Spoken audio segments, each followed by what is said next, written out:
my friends, and welcome to Star Wars for 100 Days, the ultimate fan countdown leading up to the release of Star Wars The Force Awakens. We are officially 17 days away from the release of the 7th chapter in the greatest sci-fi saga of all time. The dark side of the Force is a pathway to many abilities some consider to be unnatural. Truer words were never spoken about the dark side. Today we're going to continue to talk about some of the most famous Sith Lords from the Star Wars film series. Now, I think it goes without saying that within the expanded universe of Star Wars, the Legends portions of Star Wars, that there are a lot of Sith Lords. Literally, thousands of years worth of history. But I want to talk about this one Sith Lord who is mentioned in passing in Star Wars Episode 3, Revenge of the Sith.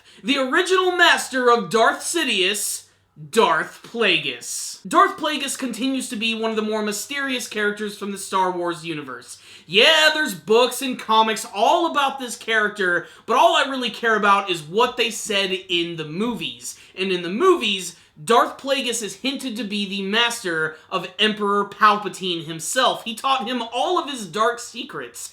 And the main reason that Darth Plagueis was so renowned is that he had the ability to manipulate the Force so that he could actually create life and keep people from dying. Seeing that the Sith are fueled by passion and their own inner thinking, eternal life sounds like something that these guys would totally be into. And it almost seemed like it was going to be possible with the Dark Lord himself. However, before he could give out all of his secrets, he was killed in his sleep by his apprentice, Darth Sidious, who would go on to rule the galaxy as a Dark Lord of the Sith. But he took his teachings with him and used those to influence Anakin Skywalker to transform him into Darth Vader. That being said, you never really see Darth Plagueis in the movies whatsoever. If it wasn't for the expanded universe, we wouldn't even know the species of this character, which, according to the Legends portion, he is a species known as a moon, which are actually an alien species that we've seen in the movies. They're actually those guys who belong to the intergalactic banking clan, like the character of Sand Hill. There have even been some comics and some books which have actually illustrated the character, and you get a much better look at the Dark Lord himself, which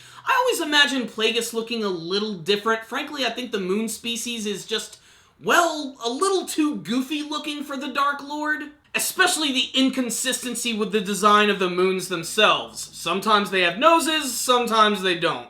In all of the expanded material that I've seen on the character, he's basically this tall, langly-looking moon covered with a black cloak, and he uses two twin red lightsabers. That alone makes him look like a Sith Lord, but I really wish they could have expanded on his character a little bit more in the movies, and there's always the small possibility that that could happen in any of the brand new Star Wars movies coming out. Whether it be episodes 7, 8, or 9, or maybe one of the anthology films. Frankly, I think an anthology movie about the history of the Sith would be pretty freaking awesome, if only to see a story from the perspective of the evil characters of the series. In fact, some fans have actually come up with the theory that there's this character in the upcoming Force Awakens film who's being played by Andy Serkis. The character's name is Supreme Leader Snoke, who is the leader of the entire First Order. We don't know if this guy is a Sith, if he's evil, if he's some sort of weird dark Jedi. Some people have even said that it's Darth Plagueis himself.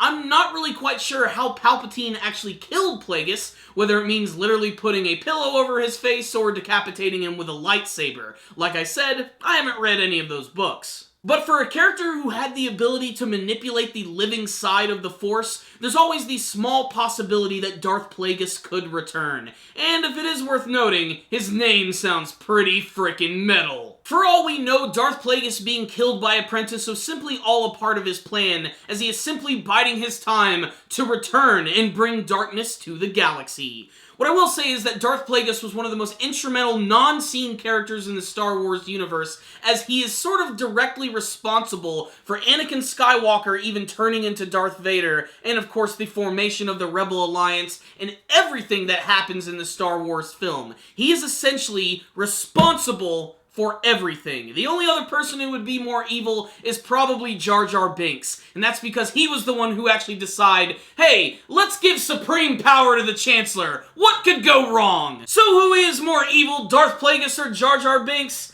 I have to lean a little bit more towards the latter. But you heard my thoughts about the character. I want to hear from you guys. What do you think of the character of Darth Plagueis? Did you ever do a little bit of research on this character by reading the books or the comic books? Do you think there's a possibility that he's actually still alive and could return at some point in the future? And what do you want to see from the brand new movie Star Wars The Force Awakens? Make sure to tell me in the comment section below. Thank you guys for watching this video. Make sure to like it, share it with your friends, and subscribe to the channel. Thank you guys again for watching, and as always, may the Force be with you.